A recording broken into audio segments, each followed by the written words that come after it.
बिस्मिल्लाहिर्रहमानिर्रहीम। अस्सलाम वालेकुम। मेरा नाम है डॉक्टर आमिर जावेद और आज की वीडियो में हम डिस्कस करने लगे हैं कि एनिमल्स में हम ओरोगैस्ट्रिक इंट्रीब्यूशन यानी कि मैदे में ट्यूब डाल के हम मैदे को वाश कैसे करते हैं, किन किन कंडीशन में किया जाता है और अगर हम ना करें तो क्या नुकसान होगा, जानवर की ज़िंदगी को कितना ख़तरा लाक हो सकता है। सबसे पहले हम डिस्कस करेंगे लैक्टिक एसिडोसिस या र्यूमिनल एसिडोसिस को। ये ऐसी कंडीशन होती है जब जानवर हाई कंसनट्रेट डाइट ज़्यादा खा लेता है और इन केस र्यूमन के अंदर जो पीएच है वो बहुत कम हो के एसिडिक हो जाती है। कंसनट्रेट डाइट्स में ज़्यादा वंडा का इस्तेमाल करना और इसके अलावा हाई कंसनट्रेट जो ग्रेन्स होते हैं, गंदम के दाने या जो रोटी होती है वो अगर एनिमल को ज़्यादा दे दी जाए उसके बाद जानवर पानी पी लेता है तो इन रिज़ल्ट जानवर के मैदे के अंदर बहुत ज़्यादा फ्लूइड अकोमुलेट हो जाता है और अल्टीमेटली जो ह्यूमन की पीएच है वो डिस्टर्ब होके काफ़ी ज़्यादा एसिडिक हो जाती है और सारा का सारा जो ह्यूमन का इंटरनल एनवायरनमेंट है वो चेंज हो जाता है। इस कंडीशन में फ़ौरी तौर पर हमने ह्यूमन का जो इंटरनल एनवायरनमेंट है उसको स्टेबलाइज़ करना होता है। तो अगर ज़्यादा फ्लूइड अकोमुलेट हो चुका है तो उसके लिए हमने ह्यूमनल इलाज करना है, ओरोगैस्ट्रिक ट्यूब डाल के जो इंटरनल जितना भी फ्लूइड अकोमुलेट हो चुका है उसको बाहर निकालना होता है। इसके बाद हम डिस्कस करेंगे ह्यूमन इन्फेक्शन को, यानी कि जानवर का जो मैदा है वो रुक जाता है।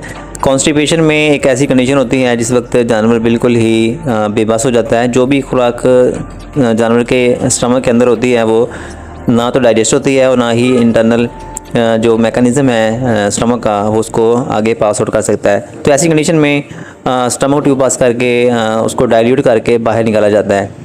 तो इस कंडीशन में भी ओरोगैस्ट्रिक इंट्रीब्यूशन की जाती है।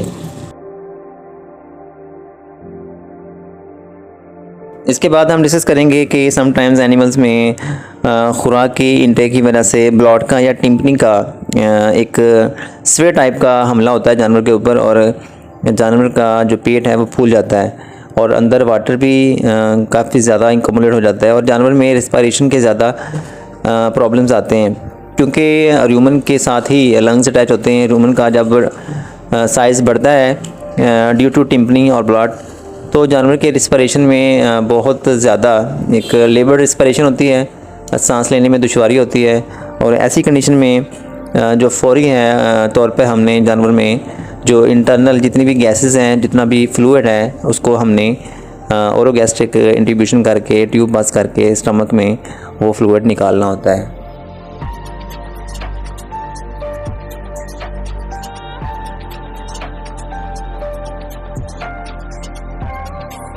इसके बाद हम डिस्कस करेंगे कि समटाइम्स एनिमल्स टॉक्सिन इंजेस्ट कर लेते हैं। कुछ प्लांट्स होते हैं पॉइजनस प्लांट्स और कुछ जहरीली अद्वियात होती हैं, स्प्रे फसलों की स्प्रे और इसके अलावा यूरिया खाद का ज़्यादा इस्तेमाल, इस तरह की कुछ चीज़ें जानवर इनटेक कर लेते हैं और वो जाके बॉडी में लीवर डैमेज काज करती हैं। जानवर का जिगर नकारा हो जाता है और जानवर एक्सपायर हो सकते हैं। तो इस कंडीशन में सबसे पहले जानवर के मैदे का अंदर जितनी भी फ्लूइड है, जितना भी मटेरियल्स ने इंजेस्ट किया है उसको सबसे पहले निकाला जाता है। उसके बाद बाकी उसकी लिवर टॉनिस और फ्लूइड थेरेपी की जाती है जिसकी वजह से जानवर बच जाते हैं।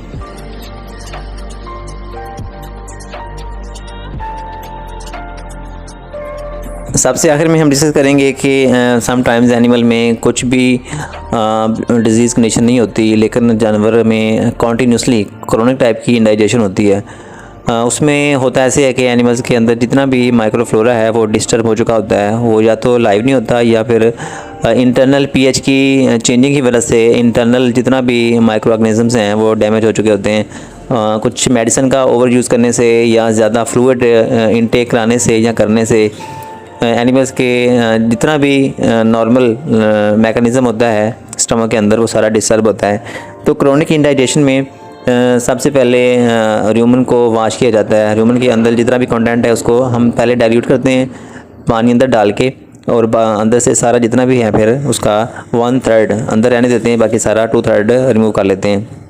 उसके बाद एनिमल्स को लाइव यीस्ट दिया जाता है। उसके बाद हम नॉर्मली जितनी भी खुराकें हैं इसमें हम मीठे सोडे का इस्तेमाल करते हैं, उसकी फ्लूइड थेरेपी करते हैं, इसमें हम लिवर टॉनिक्स देते हैं। तो इस वजह से स्टमक ट्यूब पास करने के बाद यानी कि ओरोगैस्ट्रिक इंट्यूबेशन करने के फौरी बाद एनिमल को हमने फ्लूइड लगाना है। फ्लूइड हमने उसकी बॉडी कंडीशन के हिसाब से लगाना है, उसका बॉडी टेम्परेचर देख के ही लगाना होता है। उसके बाद क्योंकि र्यूमन अंदर से बिल्कुल साफ़ हो चुका है, जो नॉर्मल प्रोबायोटिक्स हैं और प्रीबायोटिक्स होते हैं वो डिस्टर्ब हो चुके हैं, और र्यूमन की पीएच चेंज होने की वजह से समटाइम्स उनकी जो ग्रोथ होती है और उनकी जितनी भी कंसंट्रेशन होती है वो डिस्टर्ब हो चुकी होती है। तो हमने एक्सटर्नली बाहर से एनिमल को लाइव यीस्ट फीड कराना होता है, और साथ में ऐसी मेडिसिन ऐसी लाइक मीठा सोडा चीज़ें हमें देनी है जिससे स्टमक की पीएच जो है वो नॉर्मल रहे। उसके बाद हमने अकॉर्डिंगली जानवर को फ्लूइड थेरेपी करनी है, और जो चीज़ें जानवर इजीली डाइजेस्ट कर सकता है वो चीज़ें हमने एनिमल को प्रोवाइड करनी होती हैं। वीडियो अच्छी लगी हो तो वीडियो को लाइक करें और चैनल को सब्सक्राइब कर दें, ताकि हम बार बार मिलते रहें और एक दूसरे को ग्रो करने में एक दूसरे की हेल्प करते रहें।